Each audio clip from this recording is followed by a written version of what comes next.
उज्जवल गुरुदेव सदगुरु अभिलाष साहब जी अक्सर कहा करते थे कि लोग रोड पर खतरा समझ के बचकर चलते हैं, सावधानी बरतते हैं और बरतनी भी चाहिए।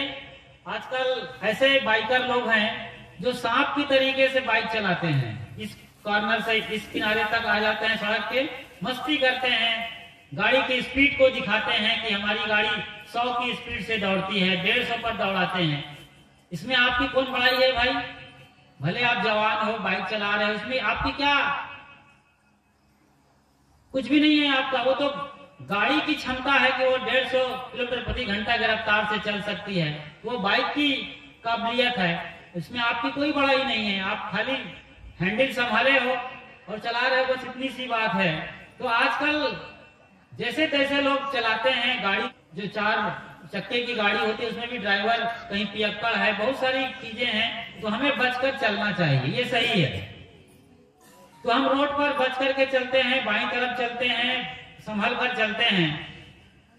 लेकिन उससे भी बड़ी दुर्घटना वाली जो जगह है वो आप अच्छी तरीके से जानते हैं, यदि आप गुरुदेव जी को अभी भी सुनते हैं और जब थे तब सुनते रहे हैं। साहब जी कहते थे कि हमारा बिस्तर जहां हम बड़े आराम से सोना पसंद करते हैं, अच्छी नींद आती है, लेकिन ये हमारे लिए सबसे बड़ी दुर्घटना वाली जगह है। अधिकतम लोग अपने बिस्तर पर ही मरते हैं। तो हम कैसे कह सकते हैं और किस बात का अहंकार करते हैं कि हमारे साथ ये नहीं होने वाला है? हमें अकड़ किस बात की है? झुकता वही जिसमें जान होती है और अकड़ना तो मुर्दों की पहचान होती है। हम अकड़ रहे हैं जीते जी तो वाकई में मुर्दा हो गए हैं। एक बार एक आदमी मर गया, वो बूढ़ा हो चला था, उसके हाथ पैर ऐंठे हुए थे, सिकुड़ गए थे। अंग्रेजी का आठ होता है ना, इसी तरीके से वो मरते वक्त हो चुका था, वैसे ही मर गया। तो आठ जैसे हो गया था तो बड़ा विचित्र हो गया था। आगे का हिस्सा कमर के हिस्से की तरफ बिछा हुआ था और सामने का पैर वाला हिस्सा पलथी मार के बैठा हुआ ऊपर उठ गया था। तो इस तरीके से अर्थी सजाना गांव वालों को बड़ा अजीब लगा। तो गांव वाले ने एक ने कहा कि इसको भी थोड़ा दबा ठीक करते हैं। तो जैसे ही उसने दबाया वो मुर्दा उठ के बैठ गया। तो लोग डर गए एक सेकंड के लिए, कहीं जिंदा ना हो जाए, क्योंकि ऐसी घटनाएं भी हो चुकी हैं कि मरा हुआ आदमी भी कई बार जी गया है। एक बार एक गांव तुरंत मर गई तो उसको ले जा रहा था शमशान घाट के, राम नाम सत्य है, ये सब कहते कहते ले जा रहे थे। राम नाम सत्य है और सबकी यही गत्य है। तो एक पीपल का पेड़ था रास्ते में, उसकी टहनी झुकी हुई थी। तो उसी पर ले जाते वक्त उस महिला का शरीर छू गया। तो कहते हैं कि वो महिला जाग गई और फिर हाथ पैर हिलाने लगी, चिल्लाने लगी। तो लोग तो थोड़ा डर गए पहले, कहीं ये भूतनी तो नहीं हो गई, कोई रक्षा तो नहीं आ गई, कोई चंडालिन पकड़ ली क्या इसको। आखिरकार रस्सी खोला गया, उन्हें निकाला गया और वो कई साल तक सुरक्षित फिर से जीती रही। वो दोबारा फिर मरी 3-4 साल बाद। अब की बार उसका पति बड़ा सतर्क हो गया और उसने पहले ही बता दिया कि देखो उधर से जब निकलेंगे आप लोग, अर्थी वालों को सावधान किया, तो पेड़ के नीचे से नहीं बल्कि बगल से निकलना है। कहीं दोबारा जी गई है तो फिर मतलब रिश्ता देखिए, उन दोनों का रिश्ता ठीक नहीं रहा होगा। तभी पति नहीं चाहता था कि मेरी पत्नी दोबारा जिंदा हो जाए और दोबारा उनके साथ जीऊं। तो वो उनसे बचना चाहता था और उन्हें बगल से ले जाया गया, फिर वो दोबारा जीवित नहीं हुई। तो शरीर हमारा क्षण प्रति क्षण मर रहा है। वैज्ञानिक कहते हैं कि हमारे शरीर में जो परमाणु लगे हैं, हमारा शरीर कैसा है जानते हैं आप? जैसे आप होली के दिन गुलाल उड़ाते हैं ना, गुलाल, या अभी गेहूं का आटा ले लीजिए, और एक मुट्ठी उड़ा दीजिए आसमान में, तो वो गिरता हुआ दिखेगा, धुआं धुआं सा, बारीक बारीक कण। ऐसे ही हमारा शरीर है। यदि हम वैज्ञानिक नजरिए से देखें तो हमारा शरीर कणों का, परमाणुओं का गठजोड़ है, उड़ते हुए कणों का, गुबार का समूह है। इतना महीन परमाणुओं से हमारा शरीर बना हुआ है। हमारे शरीर में करोड़ों परमाणु लगातार आ रहे हैं और लगातार निकल रहे हैं। आप समझिए इस लाइन को, थोड़ा सा ध्यान दीजिए। हमारे शरीर से लगातार परमाणु निकल रहे हैं, बारीक दाने, महीन आटे जैसे, और लगातार लग रहे हैं। तभी तो एक घर पुराना होता है और जर्जर होता है। आप एक घर को देखते हैं, 100 वर्ष का घर कैसे जर्जर और गिरता हुआ दिखता है, खंडहर में बदलता हुआ, छिलके उतरते हैं, दीवार कमजोर होती है, धूल झड़ती है और धीरे धीरे वो गिरता है, पड़ता है, टूटता है, फूटता है, बिखरता है। हमारा शरीर भी लगातार ऐसे ही हो रहा है। इस सत्य को हमें देखना है और समझना है। बड़ा से बड़ा सत्य है। लगातार हम टूट फूट और बिखर रहे हैं। सदगुरु कबीर साहब कहते हैं, जो उगए सो आठ होए, फूले सो कुम्हलाए, जो चुने सो ढई परे, जन्मे सो मरी जाए। जो उगए सो आठ होए, जो उगता है उसका डूबना निश्चित है। जैसे सूरज निकलता है सुबह सुबह और शाम होते होते ढलने को चला जाता है। जो उगए सो आठवें, जो उगता है, चमकता है, बढ़ता है, वो ढल जाता है शाम होते होते। ये अलग बात है कि आज तक सूरज कभी नहीं निकला है, ना आज तक सूरज कभी डूबा है। ये भी समझना चाहिए। केवल सुनी सुनाई बातों को ही रट्टा मार के नहीं पकड़ लेना चाहिए और नहीं सुनी सुनाई बातों को घोट करके नहीं पीना चाहिए। अपनी बुद्धि और विवेक का भी इस्तेमाल करना चाहिए। आज तक सूरज कभी नहीं निकला है। सूरज जहां है वहीं है, वो चमकता हुआ गोला है। उसके सामने ये पृथ्वी ऐसे घूमती रहती है, ऐसे अपनी धुरी पर भी और पूरे राउंड में भी घूमती रहती है, और मतलब ऐसे भी घूम रही है सूरज के चारों तरफ। तो सूरज तो वहीं एक जगह स्थिर है, एकदम स्थिर तो नहीं लेकिन फिर भी स्थिर है, और बाकी सौरमंडल के सारे ग्रह उसके चक्कर लगा रहे हैं। ये आपके बच्चे पढ़ते हैं स्कूल में। आज ये खोज हो गई है और सबको मालूम है। केवल काम चलाने के लिए हम कहते हैं कि सूरज निकलता है और सूरज डूबता है। पूरब दिशा से निकलता है, पश्चिम दिशा में डूबता है। हमने पूरब मान लिया इधर सूरज निकलता है, लेकिन अलग अलग देशों के लिए अलग अलग पूरब और पश्चिम भी है। ये भी समझने वाली बात है। तो जो उगए सो आठवे, जो सूरज निकलता है सुबह सवेरे, लाल लाल सोने का गोला, लेकिन वो भी आखिरकार शाम होते होते पीला पड़ करके काले में तब्दील होकर के कहीं और चला जाता है, अमेरिका आदि देशों के लिए। जो उगए सो आठवे, फूले सो कुम्हलाए, जो फूल खिलते हैं वो कुम्हला जाते हैं। सूरज की रोशनी के साथ तमाम फूल खिलते हैं, बढ़िया हंसते मुस्कुराते, बहुत बढ़िया लगता है। आप बाग में चले जाएं, किसी बगिया में पहुंच जाएं, गमलों के पास पहुंच जाएं। यहाँ पर श्री विजय साहब ने भी बहुत खूबसूरत फूल लगाए हुए हैं, शानदार और सुंदर गमलों में। अच्छा सजाया है इस बार उन्होंने आश्रम को, आप सबके प्रेम और सहयोग से बड़ा अच्छा लगा देख करके। तो गमले में फूल खिलते हैं सुबह सवेरे सवेरे, और शाम होते होते कुम्हला करके धराशायी हो जाते हैं। धराशायी शब्द सुने हैं, उसका थोड़ा अर्थ भी समझते जाएं, बहुत अच्छा लगता है। हमारा जो हिंदी भाषा है वो इतनी समृद्ध भाषा है कि इसके मुकाबले की कोई भाषा नहीं है। संस्कृत से निकली हुई हिंदी है, संस्कृत महासमृद्ध है और हिंदी समृद्धशाली भाषा है। धराशायी शब्द सुनते हैं, धराशायी का मतलब होता है, धरा मतलब पृथ्वी और साई मतलब सोने वाला। जो धरती पर बिछ गया हो, सो गया, उसे धराशायी कहते हैं। जैसे राम ने रावण को मारकर धराशायी कर दिया, गिरा दिया, बिछा दिया जमीन पर। ये धरा कितना बढ़िया लगता है, शब्दों में जाइए आप, कितना जान है, कितना प्राण है, मन पुलकित हो जाता है। ऐसे ही बच्चों को आप समझाइए, बच्चे आपसे सीखेंगे, बैठेंगे आपके पास, आपकी बातों को सुनेंगे। तो जो उगए सो आठवें, फूले सो कुम्हलाए, जो भी फूल खिलेंगे, जिनकी भी चमक आएगी, खुशबू आएगी, जवानी आएगी, एक दिन वो फीकी पड़ के सब बिखर जाएगी और धराशायी हो जाएगी, जमी दोज हो जाएगी, जमीन में मिल जाएगी। जो चुने सो ढई परे। इस सच को देखिए साहब कितनी बढ़िया तरीके से सच को दिखा रहे हैं। एक अंतिम सच को बताने के लिए 3 तरीके से बड़े बड़े उदाहरण दे रहे हैं, जो आपके घर की, गांव की, रोज रोज की घटना है।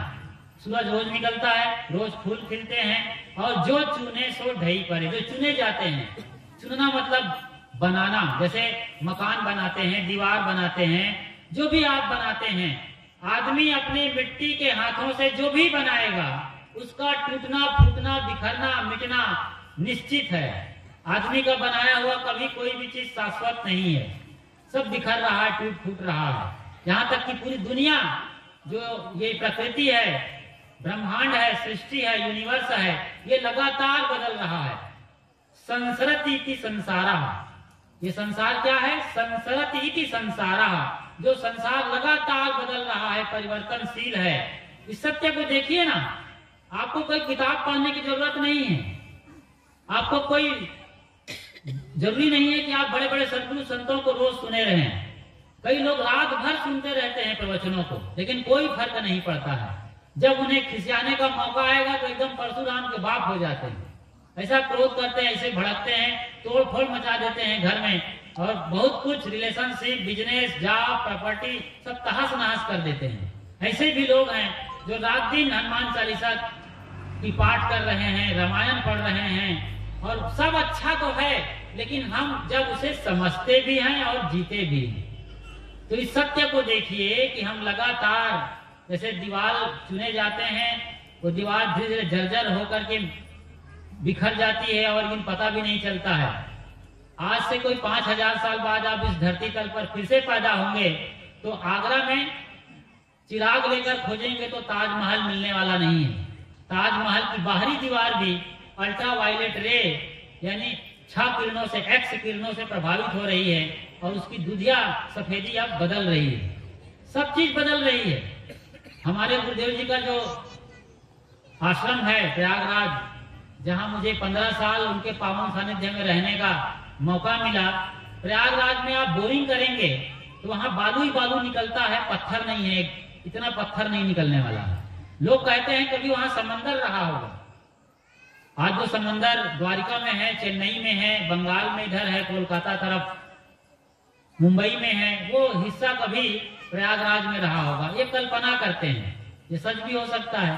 तो संसार लगातार बदल रहा है और हम खुद भी बदल रहे हैं, हमारा शरीर बदल रहा है। जैसे कि मैंने पहले कहा कि हर 7 साल में हमारे सारे परमाणु बदल जाते हैं, जिन कणों से हम बने हुए, तभी तो हम बूढ़े होते हैं जी। आप जिन लोगों को 5 साल बाद देखते हैं ना, तो कहते हैं अरे इतना बदल गया तू, ओहो इतना बड़ा हो गया, कितना छोटा था, तुम्हें गोदी में लेता था, अब तो बड़ा जवान हो चला है। ये सब बोलते रहते हैं हम, और अपने घर में रोज अपने माँ बाप को देख रहे हैं, पति पत्नी को देख रहे हैं, बच्चों को, फर्क मालूम नहीं पड़ता है, रोज रोज की घटना है। हमारी आंखें उनके साथ तालमेल बिठा रही हैं, लेकिन जिन्हें हम 5 साल 10 साल बाद देखते हैं तो बड़ा फर्क आता है और हम प्रभावित हो जाते हैं, चकित हो जाते हैं। लेकिन वही नहीं बदल रहा है, हमारी पत्नी भी रोज बदल रही है, हमारा पति भी रोज बदल रहा है, जो भी घर में लोग बाग हैं सब बदल रहे हैं। तभी तो हम बूढ़े हो रहे हैं, बाल पक रहे हैं, दांत कमजोर हो रहे हैं, माफ करिए सिकन आ रहे हैं चमड़ी पर, गाल पर, शरीर लगातार जर्जर होता चला जा रहा है। इस जर्जरता को ख्याल में रख के हम जिएंगे तो थोड़ा सा फिटनेस के बारे में सोचेंगे, खान पान के बारे में सोचेंगे, रहन सहन थोड़ा बदलेंगे, लोगों के साथ रिलेशनशिप मतलब व्यवहार कला बदलेंगे, बढ़िया सम्मान और प्रतिष्ठा के साथ, मर्यादा के साथ दूसरे के साथ मिलेंगे, बैठेंगे और बात करेंगे। लेकिन जवानी के जोश में भूले हुए हैं, होश खोए हुए हैं, तो हम अमर्यादित व्यवहार करते हैं, दूसरों के लिए नहीं अपने साथ भी बड़ा अत्याचार करते हैं। जो मिला खाए चले जा रहे हैं, ये बगैर सोचे कि ये हम खा रहे हैं, आज शादी में दावत में आए हैं, इतना 56 भोग बना हुआ है, इसमें सबसे ज्यादा शुगर है, चीनी है। चीनी क्या करेगा आपके साथ? केवल मीठे के लिए आप खाते हैं। ठीक है, बचपन में नहीं जानते थे, चॉकलेट टॉफी खाए और दांत खराब कर लिए, दांत रंग लिए, दांत में होल हो गए, कीड़े लग गए, ठीक है, अब तो समझिए कि चीनी से कैंसर होता है, गुड़ खाइए ना, कोई मना किया है? समझदार लोग आज गुड़ खा रहे हैं। एल्यूमिनियम के बर्तन को हटा दीजिए। इस पर मैं अलग से बोलूंगा, खान पान रहन सहन पर सब मैं बताऊंगा कि कैसे जीवन शैली को बचाना है, अपनी जिंदगी को सलामत रखना है। यहाँ तो उस सत्य को देखने की बात मैं कर रहा हूं कि जो हमारे आंखों के सामने नग्न सत्य है, इस सत्य से हम आंखें मूंदे रहेंगे तो हम बच नहीं पाएंगे मौत से। शुतुरमुर्गा का नाम सुना होगा। शुतुरमुर्गा ऑस्ट्रेलिया में पाया जाता है। इतने बड़े बड़े अंडे आते हैं कुम्हड़ा जैसे, 8 किलो के, 10 किलो के, 15-20 किलो के। शुतुरमुर्गा, शुतुर मतलब होता है ऊंट, मुर्गा मतलब होता है वही मुर्गा, मुर्गी वाला मुर्गा। तो ऐसा मुर्गा जो ऊंट जैसा हो उसे कहते हैं शुतुरमुर्गा। तो वो वाकई में ऊंट जैसा ही मुर्गा होता है, आपसे भी ऊंचा होता है, 5 फीट 7 फीट का। वो शुतुरमुर्गा जब शेर को देखता है तो कहते हैं कि भागता है मर्जी भर का दम लगाकर, लेकिन जब उसे लगता है कि अब दौड़ नहीं पाऊंगा, शेर से पार नहीं लग पाऊंगा, तो अपना जो सर है ना गर्दन तक, यहाँ तक, वो बालू में गाड़ देता है। और वो समझता है कि मैं शेर को नहीं देख रहा हूँ या पीछे करने वाला हमलावर जानवर को नहीं देख रहा हूँ, तो वो भी मुझे नहीं देखेगा।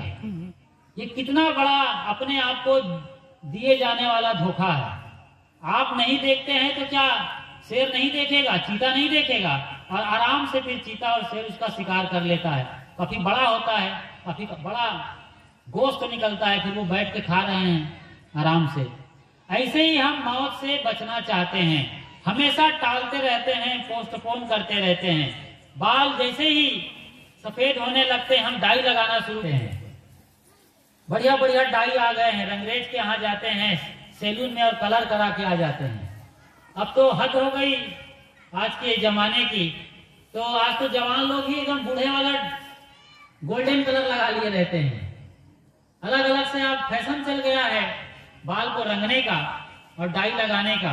लेकिन जो डाई आप लगाते हैं सफेद बालों को रंगने के लिए, वो बहुत ही जहरीला होता है, केमिकल्स होता है, वो और जल्दी आपके बाकी बचे काले बालों को सफेद करता चला जाता है। ऐसे ही हम हर अंग को बचाना चाहते हैं लेकिन बचने वाला नहीं है।